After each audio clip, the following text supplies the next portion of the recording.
ಒಂದು ವೇಳೆ ಕೇಂದ್ರದ ತನಿಖಾ ಸಂಸ್ಥೆಗಳ ಎಂಟ್ರಿ ಆದರೆ ಇದು ಮತ್ತಷ್ಟು ತೀವ್ರ ಸ್ವರೂಪವನ್ನು ಪಡೆದುಕೊಳ್ಳೋದ್ರಲ್ಲಿ ಯಾವುದೇ ರೀತಿಯ ಅನುಮಾನ ಇಲ್ಲ. ಇನ್ನು ಇಡೀ ಪ್ರಕರಣಕ್ಕೆ ಬಿಗ್ ಟ್ವಿಸ್ಟ್ ಕೊಡುತ್ತಾ 2010ರ ಕೇಸ್ ಅನ್ನೋದು ಈಗ ಪ್ರಮುಖವಾದಂಥ ವಿಚಾರ. ಮಹಿಳೆಯ ಕೊಲೆ ಕೇಸ್ನಿಂದ ತನಿಖೆಯ ದಿಕ್ಕೇ ಬದಲಾಗುತ್ತಾ? ಮಹಿಳೆಯ ಕೊಲೆ ಕೇಸ್ನಿಂದ ಇಡೀ ಪ್ರಕರಣದ ದಿಕ್ಕು ಬದಲಾಗುತ್ತಾ?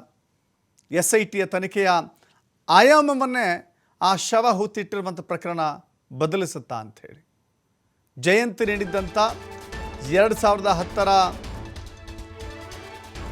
ಮಹಿಳೆಯ ಶವ ಹೂತಿಟ್ಟ ಪ್ರಕರಣ ಇದು. ಜಯಂತ್ ಎಂಬುವ ಮತ್ತೊಬ್ಬ ದೂರುದಾರ SITಗೆ ಹಾಜರಾಗಿ ಯಾವುದೇ ಮಾಸ್ಕ್ ಧರಿಸಲಿಲ್ಲ. ಜಯಂತ್ ಮಾಸ್ಕ್ ಧರಿಸಲಿಲ್ಲ, ಯಾವುದೇ ರೀತಿಯ ತನ್ನ ಗುರುತನ್ನು ಮುಚ್ಚಿಟ್ಟುಕೊಳ್ಳುವಂಥ ಪ್ರಯತ್ನ ಮಾಡಲಿಲ್ಲ. ನೇರವಾಗಿ ಬಂದು ಬೆಳ್ತಂಗಡಿಯ SIT ಕಚೇರಿಗೆ ಆಗಮಿಸಿ ತನ್ನ ಬಳಿ ಇರುವಂಥ ದಾಖಲೆ ಸಮೇತ ದೂರುಗಳನ್ನು ನೋಡಿ. ಇಷ್ಟು ಪುಟಗಳಿದ್ದಾವೆ, ಗೊತ್ತಿಲ್ಲ ಈ ಪುಟಗಳಲ್ಲಿ ಏನೇನಿದೆ, ಏನೇನು ಅಡಕವಾಗಿದೆ ಅಂತ ಹೇಳಿ ಅವರು ವಿವರಿಸಿ ಹೇಳಿಲ್ಲ, ಆ ದಾಖಲೆಗಳನ್ನು ಕೊಟ್ಟಿಲ್ಲ. ಬಟ್ ಈ ಎಲ್ಲ ದಾಖಲೆಗಳನ್ನು SIT ಮುಂದೆ ಇಟ್ಟಿದ್ದಾರೆ. 2010ರ ಮಹಿಳೆಯ ಶವವನ್ನು ಹೂತಿಟ್ಟಿರುವ ಪ್ರಕರಣ ಇದು. ಕುಟುಂಬಸ್ಥರಿಗೆ ಮಾಹಿತಿಯನ್ನು ನೀಡದೆ ಒಂದೇ ದಿನದಲ್ಲಿ ಅಂತ್ಯ ಸಂಸ್ಕಾರವನ್ನು ನೆರವೇರಿಸಲಾಗಿದೆ. ಅಂತ್ಯ ಸಂಸ್ಕಾರ ಅಂತ ಹೇಳಿದ್ರೆ ಶಾಸ್ತ್ರೋಕ್ತವಾಗಿ ಅಲ್ಲ, ಶಾಸ್ತ್ರಗಳನ್ನು ಪಾಲನೆ ಮಾಡಿ ಅಲ್ಲ, ಊತ ಹಾಕಿರೋದಷ್ಟೇ, ದಫನ್ ಮಾಡಿರೋದಷ್ಟೇ. RTI ಮೂಲಕ ಸ್ಫೋಟಕ ಮಾಹಿತಿಯನ್ನು ಕಲೆ ಹಾಕಿದ್ರು ದೂರುದಾರ ಜಯಂತ್. 2010ರ ಏಪ್ರಿಲ್ 6ರಂದು ಲಾಡ್ಜ್ ಒಂದರಲ್ಲಿ ಮಹಿಳೆಯ ಶವ ಪತ್ತೆಯಾಗಿತ್ತು. ಅಪರಿಚಿತ ಶವ ಅಂತ ಹೇಳಿ ಒಂದೇ ದಿನದಲ್ಲಿ ಆ ಶವವನ್ನು ಊತ ಹಾಕಲಾಗಿದೆ. ಪೊಲೀಸರು ಆ ಕಾರ್ಯವನ್ನು ಮಾಡಿದ್ದಾರೆ. ಕುಟುಂಬಸ್ಥರಿಗೆ ಮಾಹಿತಿಯನ್ನು ಕೊಟ್ಟಿಲ್ಲ. ಕುಟುಂಬಸ್ಥರಿಗೆ ಮಾಹಿತಿಯನ್ನು ಕೊಡದೆ ಯಾಕೆ ದಫನ್ ಮಾಡಿದ್ದಾರೆ, ಯಾಕೆ ಊತ ಹಾಕಿದ್ದಾರೆ? ಇದೇ ಆಧಾರದಲ್ಲಿ SIT ಅಧಿಕಾರಿಗಳಿಂದ ದೂರುದಾರನ ತನಿಖೆ ಆಗ್ತಾ ಇದೆ. ಯಾವುದೇ UDR ಆದರೆ, ಅನ್ಯಾಚುರಲ್ ಡೆತ್ ರಿಪೋರ್ಟ್ UDR ಆದರೆ ಆ ಕುಟುಂಬಸ್ಥರಿಗೆ ಮಾಹಿತಿ ಕೊಡಬೇಕು, ಕೊಟ್ಟಿಲ್ಲ ಅಂತ. ಈ ಪ್ರಕರಣದ ತನಿಖೆಯನ್ನು ತೀವ್ರಗೊಳಿಸ್ತಾ ಇದೆ SIT ತಂಡ.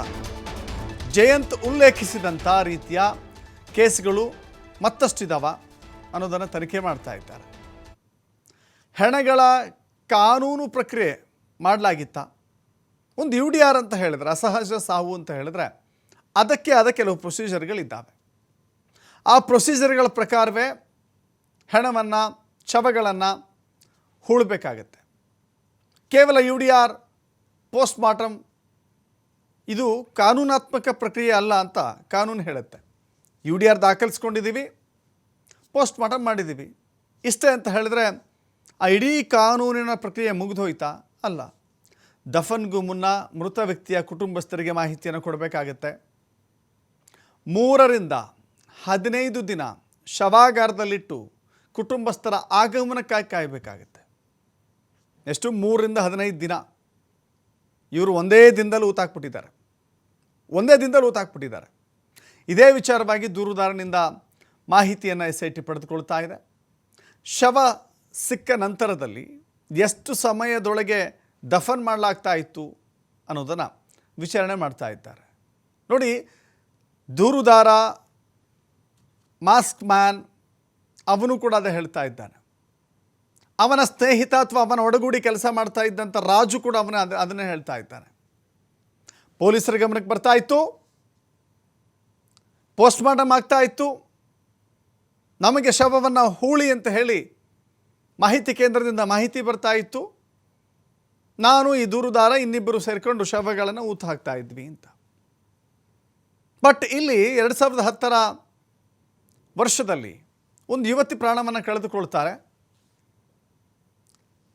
ಆಕೆ ಅನ್ಯಾಚುರಲ್ ಡೆತ್ UDR ಅಂತ ಹೇಳಿ ದಾಖಲಿಸಿಕೊಂಡು ಆಕೆಯ ಶವ ಸಂಸ್ಕಾರವನ್ನು ಅದೆಷ್ಟು ಸುಲಭವಾಗಿ, ಸರಳವಾಗಿ, ಅತ್ಯಂತ ವೇಗವಾಗಿ ಮಾಡಿದ್ದಾರೆ ಅಂತ ಹೇಳಿದ್ರೆ ಅದರಲ್ಲಿ ಯಾವುದೇ ರೀತಿ ಮುಲಾಜೆ ಇಲ್ಲ ಅನ್ನೋ ರೀತಿಯಲ್ಲಿ. ಅಥವಾ ಪ್ರತಿನಿತ್ಯವೂ ಕೂಡ ನೋಡಿ, ಪ್ರತಿನಿತ್ಯ ಸಾಯೋರಿಗೆ ಅಳೋರು ಯಾರು ಅಂತ ಹೇಳ್ತಾರೆ, ದಿನ ಸಾಯೋರಿಗೆ ಅಳೋರು ಯಾರು ಅಂತ.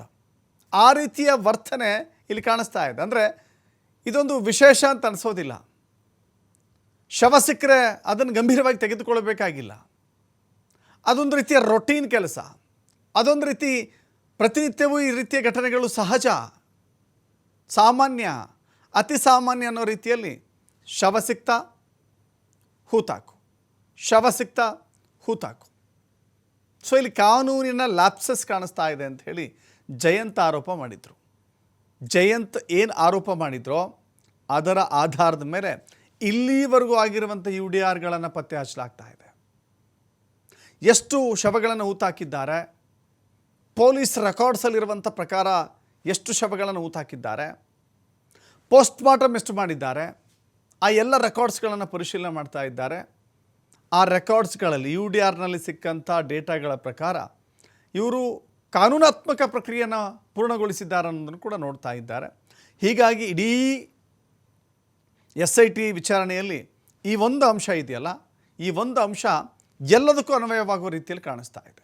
ಹೀಗಾಗಿ ಈ ಶವದ SIT ತನಿಖೆಯ ತೀವ್ರ ಮಟ್ಟ ಜಾಸ್ತಿ ಆಗ್ತಾ ಇದೆ. ಸದ್ಯಕ್ಕೆ